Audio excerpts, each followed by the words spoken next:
Great Expectations by Charles Dickens, Volume 1, Chapter 10.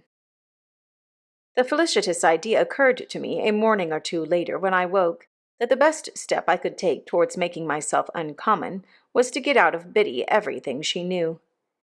In pursuance of this luminous conception, I mentioned to Biddy when I went to Mr. Wopsle's great-aunt's at night that I had a particular reason for wanting to get on in life, and that I should feel very much obliged to her if she would impart all her learning to me. Biddy, who was the most obliging of girls, immediately said she would, and indeed began to carry out her promise within 5 minutes. The educational scheme or course established by Mr. Wopsle's great-aunt may be resolved into the following synopsis. The pupils ate apples and put straws up one another's backs, until Mr. Wopsle's great-aunt collected her energies and made an indiscriminate totter at them with a birch-rod. After receiving the charge with every mark of derision, the pupils formed in line and buzzingly passed a ragged book from hand to hand. The book had an alphabet in it, some figures and tables, and a little spelling. That is to say, it had once. As soon as this volume began to circulate, Mr. Wopsle's great-aunt fell into a state of coma, arising either from sleep or a rheumatic paroxysm. The pupils then entered among themselves upon a competitive examination on the subject of boots, with the view of ascertaining who could tread the hardest upon whose toes. This mental exercise lasted until Biddy made a rush at them and distributed 3 defaced Bibles, shaped as if they had been unskilfully cut off the chump end of something, more illegibly printed at the best than any curiosities of literature I have since met with, speckled all over with iron mold, and having various specimens of the insect world smashed between their leaves. This part of the course was usually lightened by several single combats between Biddy and refractory students. When the fights were over, Biddy gave out the number of the page, and then we all read aloud what we could, or what we couldn't, in a frightful chorus, Biddy leading with a high, shrill, monotonous voice, and none of us having the least notion of, or reverence for, what we were reading about. When this horrible din had lasted a certain time, it mechanically awoke Mr. Wopsle's great-aunt, who staggered at a boy fortuitously and pulled his ears. This was understood to terminate the course for the evening, and we emerged into the air with shrieks of intellectual victory. It is fair to remark that there was no prohibition against any pupil's entertaining himself with a slate or even with the ink, when there was any, but that it was not easy to pursue that branch of study in the winter season, on account of the little general shop in which the classes were holden, and which was also Mr. Wopsle's great-aunt's sitting-room and bedchamber, but being faintly illuminated through the agency of one low-spirited dip-candle and no snuffers. It appeared to me that it would take time to become uncommon under these circumstances. Nevertheless, I resolved to try it, and that very evening Biddy entered on our special agreement, by imparting some information from her little catalogue of prices under the head of moist sugar, and lending me, to copy at home, a large old English D, which she had imitated from the heading of some newspaper, and which I supposed, until she told me what it was, to be a design for a buckle. Of course, there was a public-house in the village, and of course Joe liked sometimes to smoke his pipe there. I had received strict orders from my sister to call for him at the 3 Jolly Bargemen that evening on my way from school, and bring him home at my peril. To the 3 Jolly Bargemen, therefore, I directed my steps. There was a bar at the Jolly Bargemen, with some alarmingly long chalk scores in it on the wall at the side of the door, which seemed to me to be never paid off. They had been there ever since I could remember, and had grown more than I had. But there was a quantity of chalk about our country, and perhaps the people neglected no opportunity of turning it to account. It being Saturday night, I found the landlord looking rather grimly at these records, but as my business was with Joe and not with him, I merely wished him good evening, and passed into the common room at the end of the passage, where there was a bright, large kitchen fire, and where Joe was smoking his pipe in company with Mr. Wopsle and a stranger. Joe greeted me as usual with, "Halloa, Pip, old chap!" And the moment he said that, the stranger turned his head and looked at me. He was a secret-looking man whom I had never seen before. His head was all on one side, and one of his eyes was half shut up, as if he were taking aim at something with an invisible gun. He had a pipe in his mouth, and he took it out, and, after slowly blowing all his smoke away and looking hard at me all the time, nodded. So I nodded, and then he nodded again, and made room on the settle beside him that I might sit down there.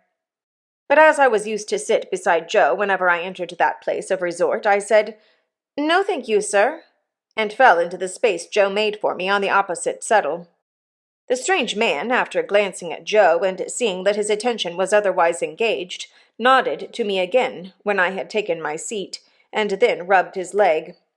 In a very odd way, as it struck me. "You was saying," said the man, turning to Joe, "that you was a blacksmith." "Yes, I said it, you know," said Joe. "What'll you drink, mister? You didn't mention your name, by the by." Joe mentioned it now, and the strange man called him by it. "What'll you drink, Mr. Gargery? At my expense. To top up with." "Well," said Joe, "to tell you the truth, I ain't much in the habit of drinking at anybody's expense but my own." "Habit? No," returned the stranger. "But once and away, and on a Saturday night, too. Come, put a name to it, Mr. Gargery." "I wouldn't wish to be stiff company," said Joe. "Rum." "Rum," repeated the stranger. "And will the other gentleman originate a settlement?" "Rum," said Mr. Wopsle. "3 rums," cried the stranger, calling to the landlord. "Glasses round." "This other gentleman," observed Joe by way of introducing Mr. Wopsle, "is a gentleman that you would like to hear give it out. Our clerk at church." "Aha!" said the stranger, quickly, and cocking his eye at me. "The lonely church, right out on the marshes, with the graves round it." "That's it," said Joe. The stranger, with a comfortable kind of grunt over his pipe, put his legs up on the settle that he had to himself. He wore a flapping, broad-brimmed traveller's hat, and under it a handkerchief tied over his head in the manner of a cap, so that he showed no hair. As he looked at the fire, I thought I saw a cunning expression, followed by a half-laugh, come into his face.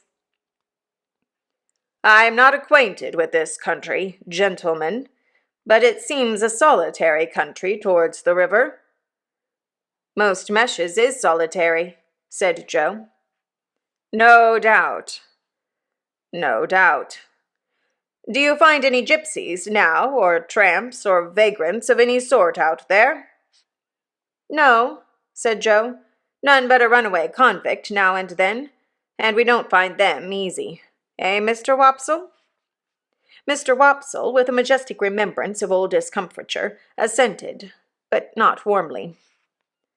"Seems you have been out after such?" asked the stranger. "Once," returned Joe. "Not that we wanted to take them, you understand. We went out as lookers-on, me and Mr. Wopsle and Pip. Didn't us, Pip?" "Yes, Joe." The stranger looked at me again, still cocking his eye as if he were expressly taking aim at me with his invisible gun, and said, "He's a likely young parcel of bones, that. What is it you call him?" "Pip," said Joe. "Christianed Pip?" "No, not christianed Pip." "Surname Pip?" "No," said Joe. "It's a kind of a family name which he gave himself when an infant, and is called by." "Son of yours?" "Well," said Joe meditatively, not, of course, that it could be in any wise necessary to consider about it, but because it was the way of the Jolly Bargeman to seem to consider deeply about everything that was discussed over pipes. "Well, no, he ain't." "Nevy?" said the strange man. "Well," said Joe, with the same appearance of profound cogitation, "he is not. No, not to deceive you, he is not my nevy." "What the blue blazes is he?" asked the stranger, which appeared to me to be an inquiry of unnecessary strength. Mr. Wopsle struck in upon that, as one who knew all about relationships, having professional occasion to bear in mind what female relations a man might not marry. He expounded the ties between me and Joe. Having his hand in, Mr. Wopsle finished off with a most terrifically snarling passage from Richard III, and seemed to think he had done quite enough to account for it when he added, "As the poet says." And here I may remark that when Mr. Wopsle referred to me, he considered it a necessary part of such reference to rumple my hair and poke it into my eyes. I cannot conceive why everybody of his standing who visited at our house should always have put me through the same inflammatory process under similar circumstances. Yet I do not call to mind that I was ever in my earlier youth the subject of remark in our social family circle, that some large-handed person took some such ophthalmic steps to patronize me. All this while the strange man looked at nobody but me, and looked at me as if he were determined to have a shot at me at last, and bring me down. But he said nothing after offering his blue blazes observation, until the glasses of rum and water were brought, and then he made his shot. And a most extraordinary shot it was. It was not a verbal remark, but a proceeding in a dumb show, and was pointedly addressed to me. He stirred his rum and water pointedly at me, and he tasted his rum and water pointedly at me. And he stirred and he tasted it, not with a spoon that was brought to him, but with a phial. He did this so that nobody but I saw the phial, and when he had done it, he wiped the phial and put it in a breast pocket. I knew it to be Joe's phial, and I knew that he knew my convict, the moment I saw the instrument.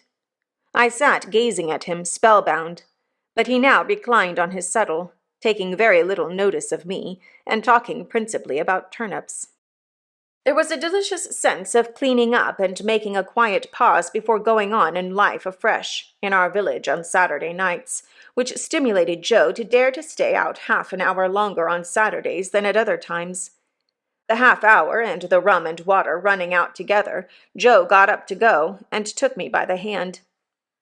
"Stop half a moment, Mr. Gargery," said the strange man.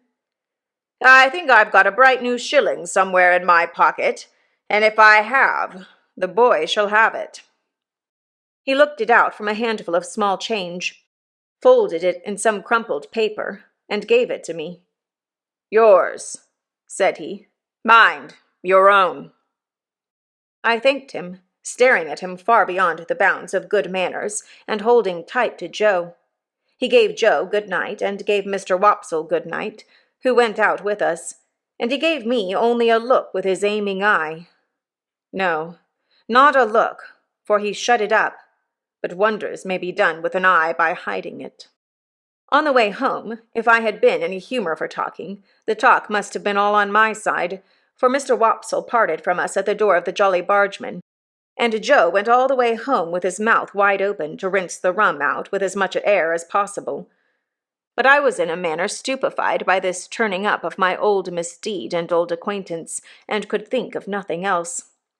My sister was not in a very bad temper when we presented ourselves in the kitchen, and Joe was encouraged by that unusual circumstance to tell her about the bright shilling. "A bad 'un, I'll be bound," said Mrs. Joe triumphantly. "Or he wouldn't have given it to the boy. Let's look at it." I took it out of the paper, and it proved to be a good one. "But what's this?" said Mrs. Joe, throwing down the shilling and catching up the paper. "2 1-pound notes?" Nothing less than 2 fat, sweltering 1-pound notes that seemed to have been on terms of the warmest intimacy with all the cattle markets in the county. Joe caught up his hat again, and ran with them to the Jolly Bargeman to restore them to their owner. While he was gone, I sat down on my usual stool and looked vacantly at my sister, feeling pretty sure that the man would not be there. Presently Joe came back, saying that the man was gone, but that he, Joe, had left word at the Jolly Bargeman concerning the notes.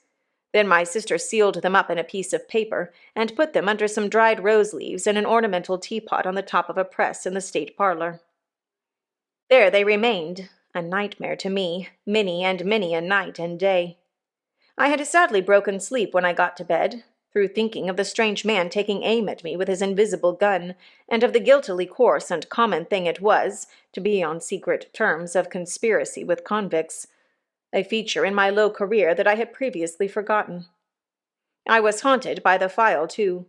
A dread possessed me that when I least expected it, the file would reappear. I coaxed myself to sleep by thinking of Miss Havisham's next Wednesday, and in my sleep I saw the file coming at me out of a door, without seeing who held it, and I screamed myself awake.